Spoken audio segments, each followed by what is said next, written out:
Bonjour à toutes et bonjour à tous, bienvenue dans une nouvelle vidéo. Nous allons parler du ping et du temps de latence avec quelques petits, pas exercices à la fin, mais quelques petites phases pratiques, on va dire. Vraiment, c'est les bases. Hein. Je ne vais pas rentrer dans les moins T, les moins N, ce sera vraiment des commandes basiques, d'accord? Alors, avant de poursuivre cette vidéo, je vous invite à vous abonner à ma chaîne et à cliquer sur l'icône en forme de cloche pour être averti des prochaines vidéos. Alors, je ne peux pas parler de ping sans parler du temps de latence. Et d'ailleurs, je vais commencer par là. Je vais prendre une analogie pour que vous puissiez comprendre correctement ce qu'est le temps de latence. Imaginons une conversation entre vous et moi. Entre vous et moi. Je vais l'initier. Je vais initier la conversation. Donc, ce que je vais faire, tout simplement, je vais vous dire bonjour. Il y a bien un point de départ. D'accord? Qui est le bonjour. Vous allez réceptionner le message et vous allez m'envoyer un message disant l'avoir bien reçu. Par bonjour tout simplement. Donc le temps entre l'envoi de mon message, votre réception et l'acquittement comme quoi vous avez bien reçu le mien par votre bonjour, donc le temps entre le début et la fin, on appelle ça le temps de latence. Et bien en informatique c'est pareil. Le temps de latence, il y a ce qu'on appelle une requête qui s'appelle le ping, qui est un protocole. Enfin, je ne sais même pas si on peut dire que c'est un protocole, puisqu'il va utiliser le protocole ICMP. Donc c'est ce qui va permettre de calculer le temps de latence. Oubliez ce que je viens de vous dire. Il y a le ping qui va vous permettre de calculer le temps de latence. Je vous rappelle ce qu'est le temps de latence. C'est une demande, c'est un message. Vous envoyez un message à votre interlocuteur et votre interlocuteur le reçoit et vous renvoie un message disant l'avoir bien reçu, en répondant par exemple à votre question. En informatique, c'est pareil. Vous allez pouvoir calculer le temps de latence avec votre ordinateur quand il va s'adresser à Google. Donc votre ordinateur va s'adresser à Google, ou tout autre site d'ailleurs. Google va recevoir votre demande et va vous renvoyer un message en disant avoir bien reçu votre demande. C'est ce qu'on appelle le temps de latence. C'est le temps entre votre demande et la réception de Google, et Google qui vous renvoie un message disant l'avoir bien reçu. Eh bien, vous allez faire un ping, vous allez pinguer Google. D'accord? Excusez-moi, je m'installe correctement. Pour ceux qui ont Windows, tout en bas à gauche de votre bureau, donc quand je parle de bureau, ce n'est pas le bureau physique, c'est vraiment pour les débutants, c'est vraiment votre écran d'ordinateur. En bas à gauche, vous avez une barre de recherche, vous tapez C comme Charlie, M comme maman et P comme Pecno. Et ensuite, vous cliquez sur Entrée. Pour ceux qui ont un Mac, vous avez en haut à droite une petite loupe. Vous tapez Terminal. Et vous allez arriver sur ça. Ça, c'est pour ceux qui ont Mac. Et pour ceux qui ont Windows, vous allez avoir, c'est plus ou moins similaire, à part qu'en général, l'écran est noir, avec des écritures blanches. Quelquefois, j'ai même vu vert. Voilà. Donc là, ça va nous permettre de lancer la commande ping. Donc ping, on va pinguer Google, comme on l'a dit. Donc vous tapez ping, P-I-N-G, www.google.com. Bien évidemment, si vous voulez pinguer Google, il faut que vous soyez connecté à l'Internet, sinon ça ne marchera pas. Et vous appuyez sur Entrée. Avant d'appuyer sur Entrée, ceux qui ont Windows, le ping va s'arrêter automatiquement puisque vous n'avez pas fait de commande spécifique comme -t, etc. C'est une commande dont je ne vous en parle pas plus. Pour ceux qui ont Mac, pour arrêter le ping, parce que là, si je le lance, il ne s'arrête plus. Vous voyez, ICMP séquence 3, 4, jusqu'à sans doute que le time to lead soit terminé. Hop, pour l'arrêter, contrôle de votre clavier et C en même temps. Voilà. Pour ceux qui ont Mac, commande et C, c'est un copier. Et pour arrêter le ping, pour ceux qui ont Mac, c'est pas commande et C, mais c'est CTRL C pour arrêter le ping. Une fois que vous avez fait ça, vous allez avoir en fait l'ICMP. Je ne vais pas vous parler des echo request et echo reply, pardon. En fait, en gros, ICMP c'est un protocole et echo request c'est quand vous envoyez la demande et echo reply c'est la réponse. D'accord? Donc vous dites bonjour, c'est un echo replay. Echo request, pardon. Et votre interlocuteur vous renvoie bonjour, c'est un echo reply. D'accord? C'est pareil. Vous envoyez un echo request à Google et Google vous envoie un echo reply. Vous envoyez autant de paquets à Google et vous envoyez 10 paquets. Google vous renvoie une réponse en disant qu'il a reçu 10 paquets. Ça vous permet de voir s'il y a eu des pertes ou pas. Là, on peut voir que le ping que je viens d'effectuer, je l'ai arrêté à 14 paquets. J'aurais pu le laisser continuer. Windows, je crois qu'à 4 paquets, il s'arrête. J'ai envoyé 14 paquets à Google. Google me renvoie un écho reply me disant qu'il en a bien reçu 14. Et donc, j'ai eu 0% de perte. Vous voyez? Et en fait, après, vous avez environ en millisecondes le temps de latence. C'est ce que je vous expliquais tout à l'heure. Il faut environ 20 millisecondes. C'est environ 20 millisecondes. D'accord? Vous avez ping. Pour ceux qui ont... Alors, bref, oublions ça. Alors là, je vais vous parler d'une autre commande quand vous êtes sur terminal pour ceux qui ont Mac et ceux qui ont Windows. C'est sur CMD, comme je viens de vous dire juste avant. Vous avez ce qu'on appelle trace route.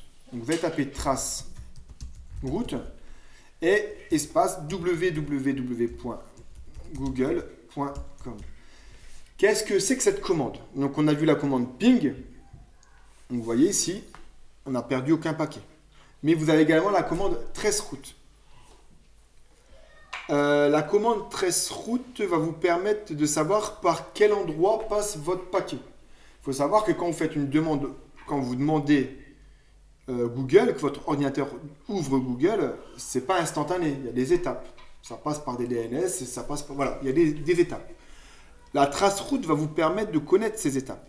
Donc moi, je vais savoir par quelle route passe ma demande quand je me connecte sur Google. Donc je vais mettre trace route www.google.com.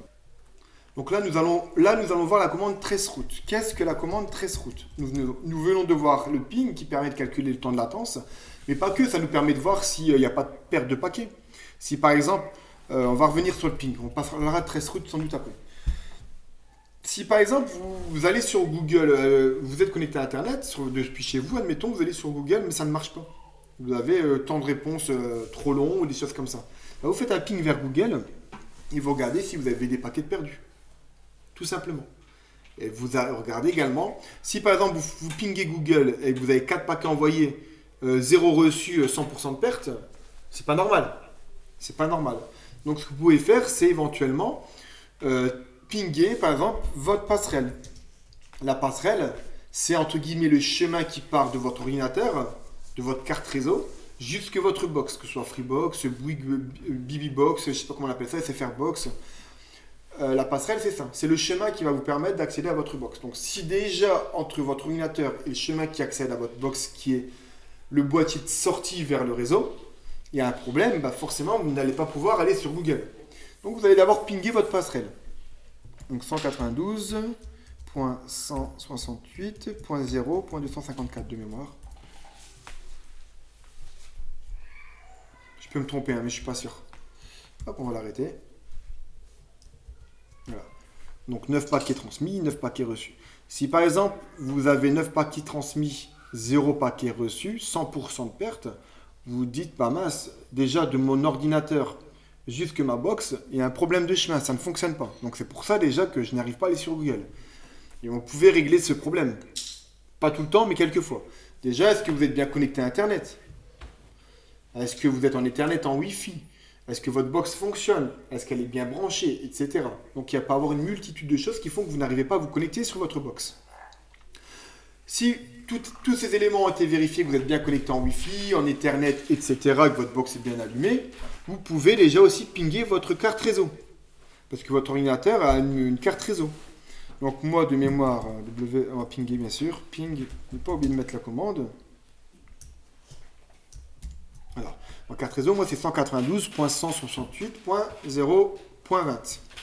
Et je la ping.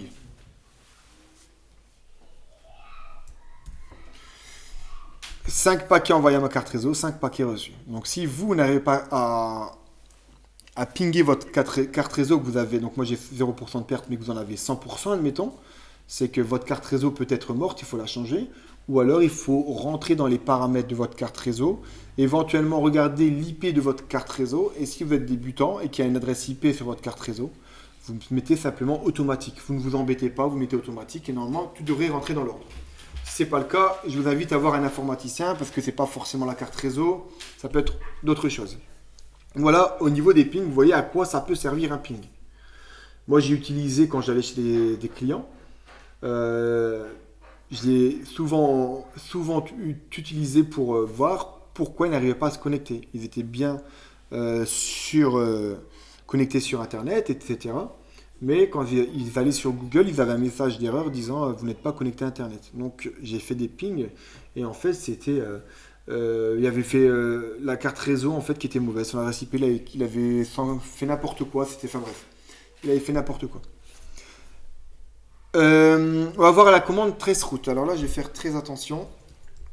Traceroute. Hop, google.com. Ne cliquez pas sur entrée, je vous explique avant. Donc traceroute www.google.com, qu'est-ce que c'est?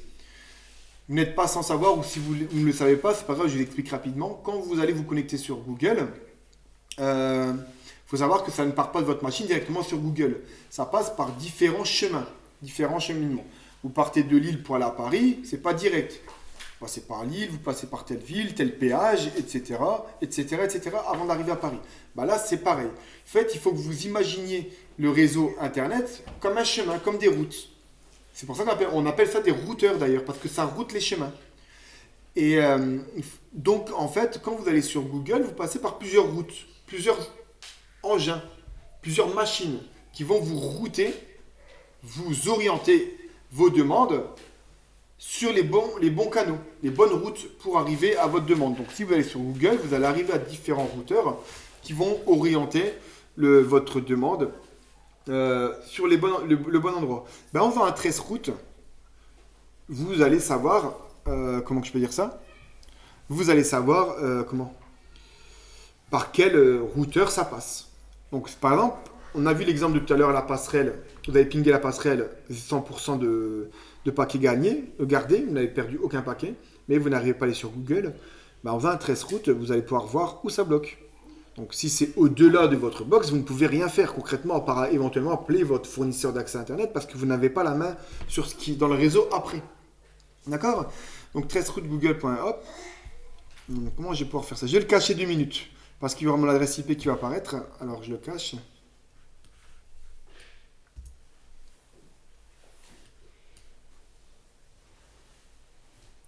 Hop, excusez-moi.